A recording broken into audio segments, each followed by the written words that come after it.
Hey, Steven, where were the Patriots ranked last year that got them to the Super Bowl? Let's take a look at that. Where was that Super Bowl football team? Where was that offense ranked last year? Patriots, third overall. Whew. Wow. AJ's going to the third best offense in pro football last year. Wow. Damn. That's pretty impressive. Yes, sir. Man, that's good. Third overall. Third ranked passing offense, too. Whew. Man. Third ranked passing offense? Where were they? They were sixth in rushing, too? So wait a minute here. Hang on. So let me go. Let me get this right. Hold on here. A.J. Brown left. He left this offense. In 2025 in total offense, the Eagles were 24th. Passing offense, they were 23rd. Rushing, they were 18th. Third down, they were 24th. Okay, well, what are the Patriots? And what offense is he going to? Third ranked overall. Fourth ranked passing. Sixth ranked rushing. Second in scoring offense. Second in scoring. In third downs, they were sixth in third down offense. I don't know. Why wouldn't I want to play in a better offense?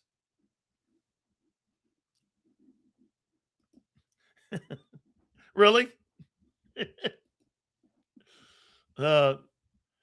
Woo! He should be booed out of the stadium anytime he comes here. Hey, wait a minute. Leon. No, really? Oh, my God. Dude. AJ's going to a high-powered offense. He was in a dud offense, like a little starter pistol. Now he's going to like a shotgun. Whoa. AJ's a stud when properly motivated. He definitely demonstrated a lack of full effort multiple times last year. Some of you folks will never get it. You will never get A.J. Brown. I get A.J. Owens. I get it. And I tried to tell you who this guy was. His pre-draft profile tells you. Swagger level against LSU Alabama appeared lower than usual. Struggled to uncover against LSU mega athletes. I think he's overcome that. Faced limited press looks in the slot. He never played in the slot in Philly. We knew that. You can't move him around. And the Eagles didn't. Appears more quicker than fast. This is why when you guys say he lost a step, he was never fast. Needs to prove he can work against NFL speed downfield. I think he's done that. Here's the biggest indictment on A.J. Brown in his NFL pre-draft profile. Drops appear when focus declines. I don't know about you. When was this printed? What year was this? 2019. It hasn't changed. Why are you surprised? What kills me is you don't know your own player. This is why I called him A.J. Owens. Nobody said he wasn't a good player. If things don't go his way, he's not engaged. Well, they've known that since they drafted him in Tennessee. Everyone in the league knows that about him. How come you didn't? because you didn't want to believe it because he was one of your own. But then when you saw it, and now he's not here, now you land on it. You talk about flip-flop. When he was a member of your football team, you didn't want to address that. You actually criticized me when I was calling him A.J. Owens. And I told you you would do this to him. I told you you would villainize him. I said that you're setting him up. No way. Never happened. And here you are. You're so easy to figure out. It's simple. You should see, like I said, my X account. Everyone, all the Eagle fans, not all, probably 20%, think Owens is some sort of, well, he was a bad guy here. A.J. Owens was always self-serving. What are you not understanding about that? What are you not understanding? Thank you, Leon. Like, what? All of a sudden now, because he's not here, now you flip-flop on that? Look how many Eagle fans have flip-flopped on A.J. Brown inside of 4 years, now that he's not here. And all the success that he's had. And I told you you would do this. And you have. All of you. And somehow you didn't see it. Really? Players don't change. They're like zebras. A player can make himself better. But a player mentally, that's the hardest muscle to develop. The last thing that a player develops is his brain. His body's the easiest thing to develop. The hardest thing is being a champion. And having a Muhammad Ali mentality. Ali got into every ring going, well, if I die tonight, I die. Are you willing to do that? 99% of the athletes on the planet are not willing to do that. That's why there's 5% of the great ones. The great ones are willing to do whatever it takes. Ronnie Lott cut a fucking finger off to play in an NFC championship game. Would you do that? Would you cut your finger off to play in an NFC title game? I mean, would you do that? 99% of you would not do that. I'm not sure I'd do that. Cut a piece of my body off? Okay? Get this. Once again, I'm talking about self-winning. You, me. I don't give a shit about the team because I have no bearing on a team. What this guy doesn't get is you have no bearing on whether or not you win a Super Bowl or not if you play defensive tackle. Zero influence on the Super Bowl. Zero. You only have to win your sandbox. A linebacker has no impact on winning a Super Bowl. Zero. It's the collective that wins the Super Bowl. Any team sport, it's about the collective, not about the one. Yeah, of course it is. How would he know? He wouldn't. Never sacrificed shit in his life to ever go anywhere with that. You wouldn't know, dude. When people understand, look at Tom Brady. Tom Brady sacrificed his family to win 7 ball games. 7. And he lost his family. Okay? Yes, it's about the collective. The Patriot quarterback just mentioned that and said it's only about winning. We all know AJ went to them because it's not just about winning. Correct. Who said that A.J. Brown cared about anybody but A.J. Brown? AJ cares about winning Super Bowls through AJ Brown, not through someone else. He's not a collective. And you have to understand you're going to have teammates like this. My daughter plays with a big time rugby player. She only gives a shit about herself, that player on her team. I'm not going to say her name, but this I'll use the letter J. I'll use J. And let me say this to you. She doesn't give a shit about playing with a team. She cares about herself. That's why they don't win.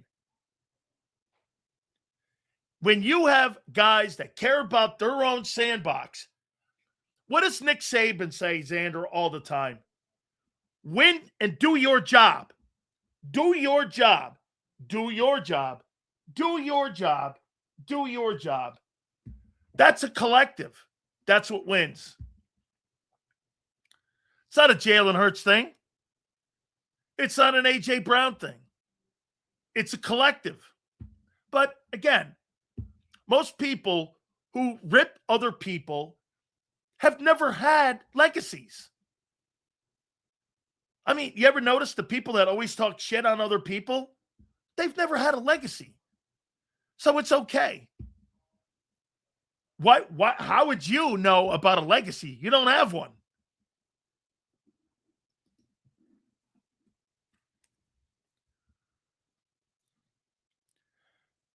Nick Wright has a similar take. When you're upper echelon of greatness, it's a fine line between duty and family and pushing the boundaries of greatness. It's almost duty to push those boundaries. Dude,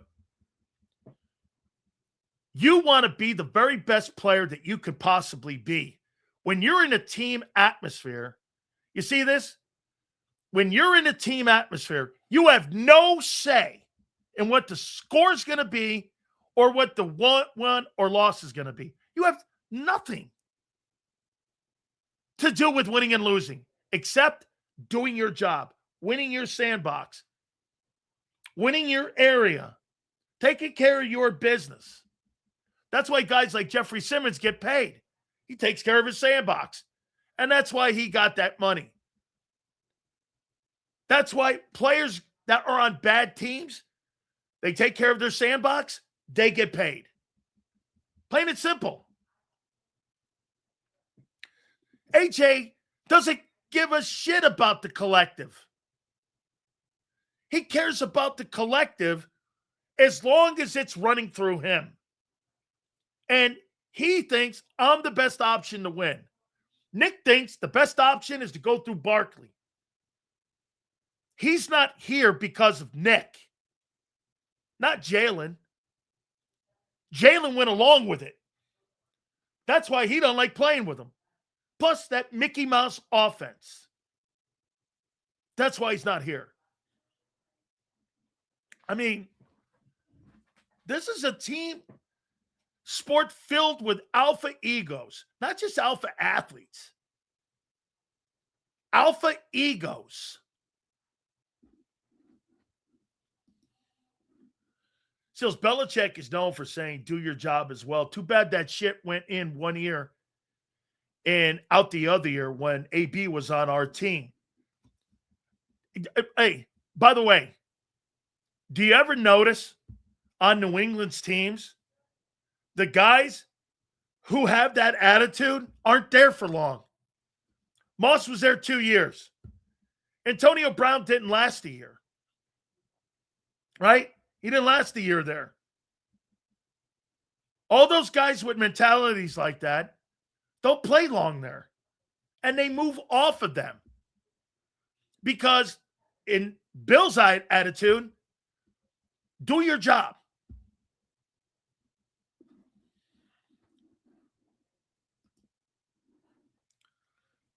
AJ wanted to be the man all the time. Yes. And the second Nick made say, I told you this. When Saquon Barkley became a Philadelphia Eagle, that was going to be the end of Owens. And it was.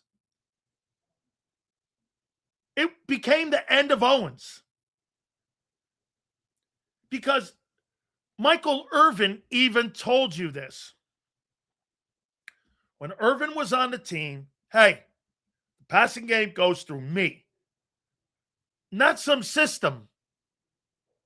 Well, AJ didn't want to play that way.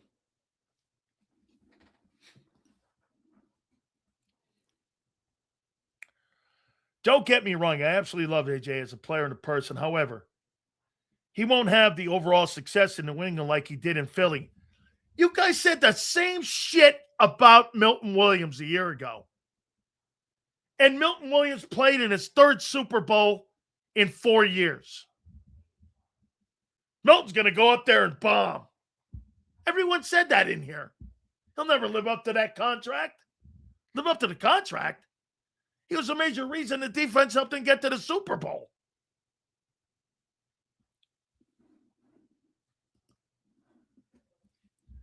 Seals, you're right about the OC calling plays on the sidelines and not the booth, and they should ask Jalen what he prefers. Only 5 to 10% of the OCs win championships. You know what? Think about this, Eagle. Nick wants an OC to win games.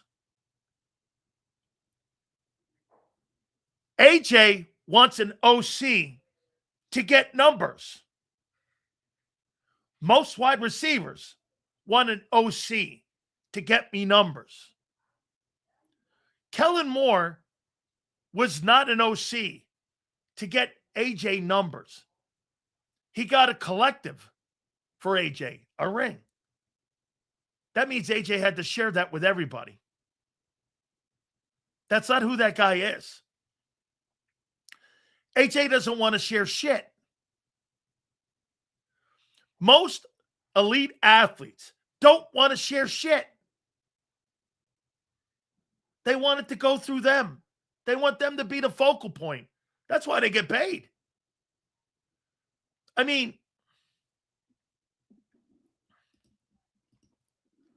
be objective, Sills. You really think AJ's going to 2 Super Bowls? Why would I not think New England's going back to another Super Bowl with the Patriots when the Patriots, since 2000, have been to 11 of them? Why would I not think that? Are you under the impression the Patriots don't go to Super Bowls? And they're not a great organization? What would make you think that? Matter of fact, take a look at this here, which is even more insane. Super Bowl teams. And get this, it's 2000. Let's see here. How many times have they been? 1, 2, 3, 4, 5, 6, 7, 8, 9, 10. They've been to 10 Super Bowls since 2000. I don't know.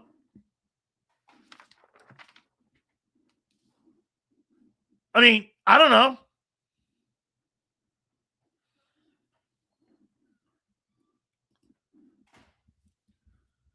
The doomers and gloomers going to switch up real fast come November, December, when the thing finally clicks.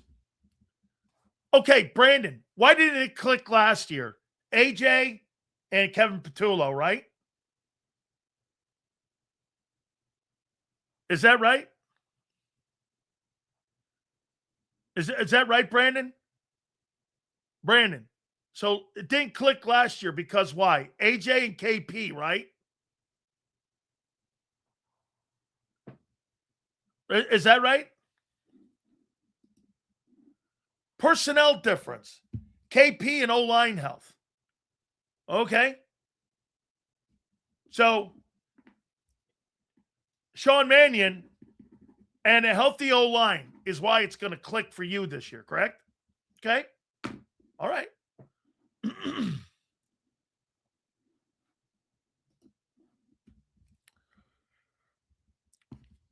Here, check this out. 10 Super Bowls as a collective. Tom Brady is overrated according to your collective crap. No. Organizationally, the Patriots are a great organization. That's the collective. Tom Brady didn't go to 10 Super Bowls. The Patriots did. What are you not getting about that? When you're in a team sport and you've got the best defensive coordinator on the planet, that's the collective, guy. That's not just about Brady. Brady played in the greatest organization that you could have had, built by Belichick. Belichick built that. No one else. No one can take credit for it. Nobody made decisions for it but him. Nobody. Nobody picked the players but him. Nobody picked the coaching staff but him. Nobody drafted guys but him. It was him. Plain and simple. He built that thing. Can't take that away from him. And some of you do.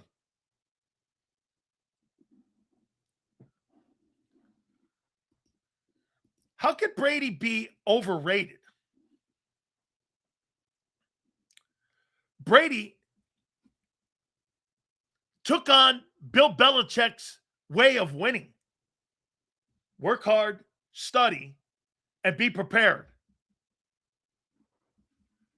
How many times has Tom Brady told you he sat across from that desk with Bill, peppering him?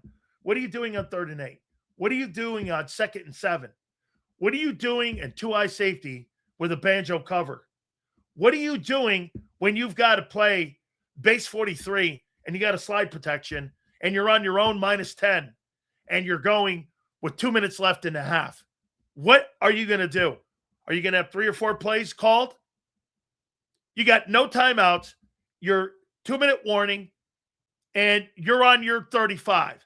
What are you going to do for the first 3 plays of that series? And Belichick would go, wait a minute. What are you doing with that safety right there? That's your landmark. You're looking over here for protection.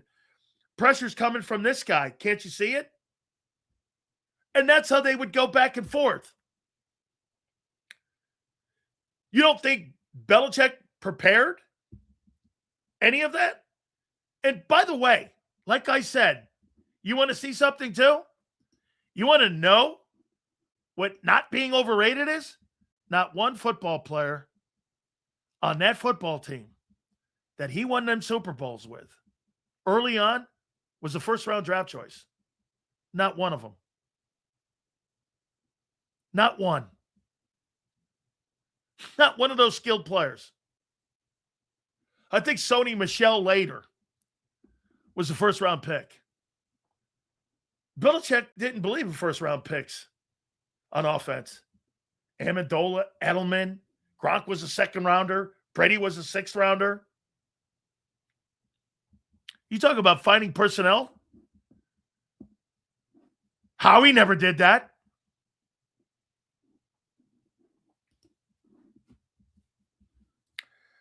That guy built a dynasty with free agents and late-round picks. Here, what happened to the collective when Brady left? Was it just Brady? Nick Caserio left. Coaches left. Are you under the impression things last forever? Since when? How about this? That guy doesn't. Nobody will ever do what the Patriots did ever again over a 20-year period. Ever.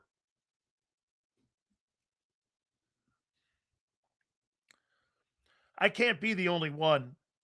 Look at Nick's lack of any kind of successful offensive philosophy as the biggest issue. Hold on here. Wait. His philosophy is to take the ball out of the quarterback's hands. That's what it's been.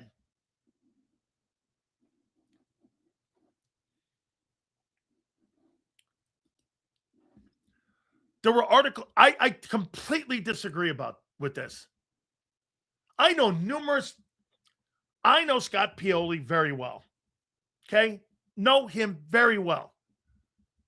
Brady was the greatest teammate of all time. There was no better teammate than Tom Brady ever in the league. Jason Light told me when he got to Tampa, all 90 guys, and this was the COVID year, all 90 guys, he wanted the phone numbers, emails, any other way of contacting them. And Tom Brady met with every one of them, talked to every one of them, and had the troubled players next to him in his locker. He's one of the greatest teammates of all time. And what you loved about Brady? Brady was a 1-0 guy. He's the greatest 1-0 athlete to ever live. He never thought about being a 6-time champion. He never thought about being undefeated. He never thought about being 10-1. He was 1-0. 1-0.